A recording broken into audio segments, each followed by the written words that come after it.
Radio Pendimi, edicioni I lajmeve. Përshëndetje të nderuar dëgjues, po takohemi në edicionin qendror të lajmeve në Radio Pendim të orës 16. Ndër të tjera në këtë edicion lajmesh do të ndëgjoni. Në Alepo gjenden trupat e 80 viktimave. Në Topil të Shtimës zbulohet një shpellë mërmeri.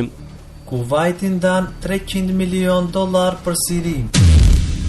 U nënshkruan 2 procedura standarde për menaxhimin e kufirit. Në Ministrinë e Punëve të Brendshme, Koordinatori Nacional për Menaxhimin e Integruar të Kufirit, Sasha Rashić, mbajti takim me drejtorin e doganave të Kosovës, Naim Horoglica, drejtorin e Departamentit të Policisë Kufitare, Shaban Nguda dhe kryeshefin e Agjencisë së Veterinarisë dhe Ushqimit, Valdet Gjinovci.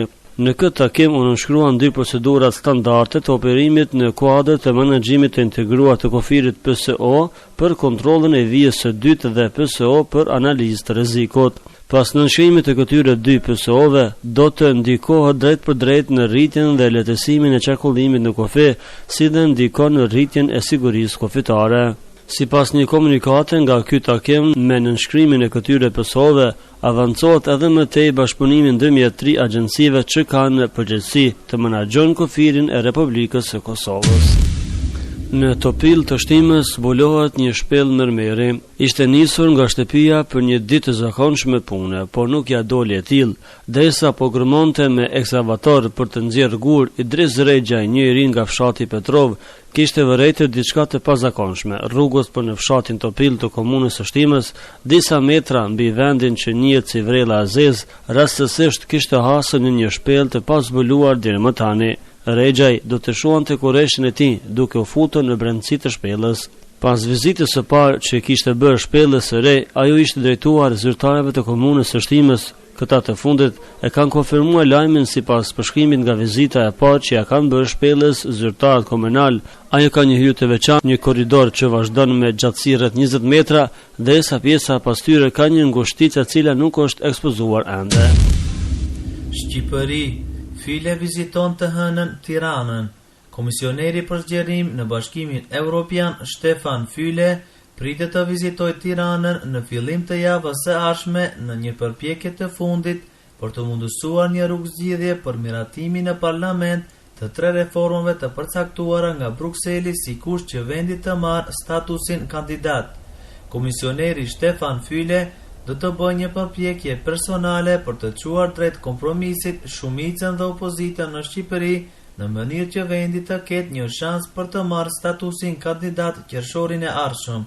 Ai ka vendosur të vijë në Tiranë për të takuar me kryeministrin Sali Berisha dhe kryetarin socialist Edi Rama të hënën e ardhshme.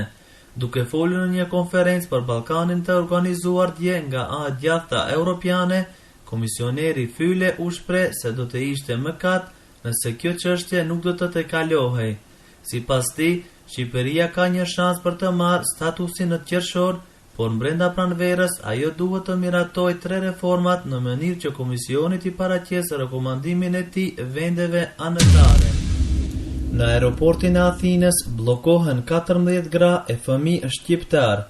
Rreth 14 gra dhe fëmijë shqiptar emigrant në Greqi janë ndaluar të hyjnë në Athinë për shkak të toponimit në gjuhën shqipe në pasaportat e tyre. Nënat e fëmijët që sapo kthyen në Greqi nuk janë lejuar të kalojnë pasi në pasaporta vendlindja Greqi është shkruar në shqip dhe jo në gjuhën angleze.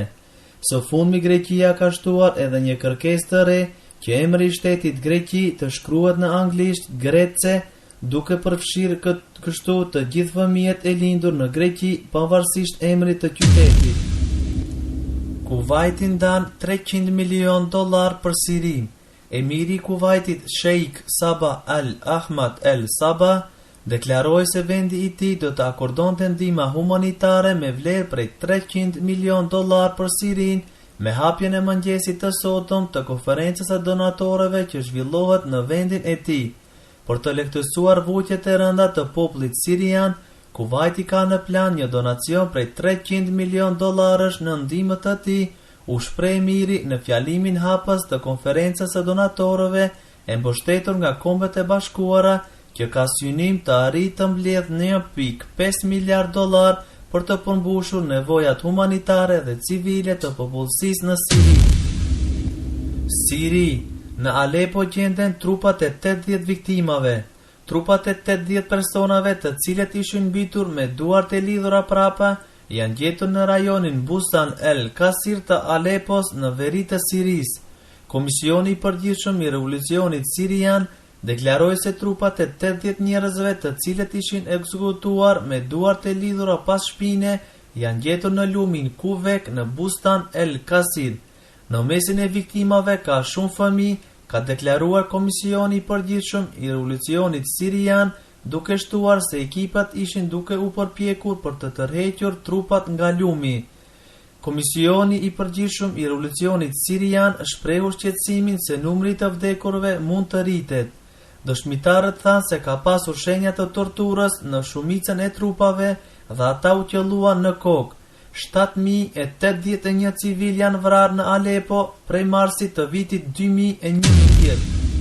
Izraeli provokon Libanin. Zyrtarët libanez thonë se 12 aeroplan luftarak izraelit kanë shkelur hapësirën ajrore libaneze në më pak se 24 orë, duke kryer fluturime të ulta mbi Libanin jugor. Një deklaratë e ushtrisë libaneze thotë se 4 avionë fluturuan mbi qytetin bregdetar të Neqorës dhe qëndruan për disa orë mbi fshatrat në jug të Libanit. Deklarata thotë se fluturimet e avionëve luftarak u shënuan edhe nga 8 avionë të tjerë gjatë ditës së martë. Lidhur me këto provokime, nuk ishte asnjë koment nga Izraeli. Shkeljet e hapësirës ajrore të Libanit nuk janë të rralla, por zyrtarët thonë se ato janë rritur në ditët e fundit. Në vitin 2006, Izraeli ka vrarë mbi 1100 njerëz në Liban, si dhe ka shkatruar infrastrukturën e vendit, llogaritës se gjatë sulmeve ndaj Libanit janë zhvendosur rreth 1 milion njerëz. Parashikimi i motit. Të nderuar dëgjues, këtë në fund sjellmi edhe parashikimin e motit sipas meteorologëve që në Prishtinë temperaturat janë 7 gradë Celsius, ndërsa Tirana ka 12 gradë Celsius dhe Shkupi ka 4 gradë Celsius. Ishte kjo atyre përgatitur për edicionin e orës 16 deri takimit tonë të radhës. Mirëmbëjtje. Qetësoni zemrat e juaj.